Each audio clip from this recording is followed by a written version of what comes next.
Hello viewers, আসসালামু আলাইকুম। যারা বোম্বাই মরিচ পছন্দ করেন, এই ভিডিওতে একটি লাইক, কমেন্ট এবং সাবস্ক্রাইব করে পাশে থাকবেন।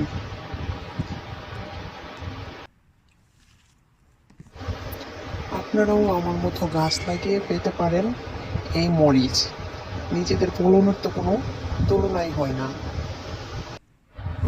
দেখুন আমাদের গাছে কত মরিচ ধরেছে।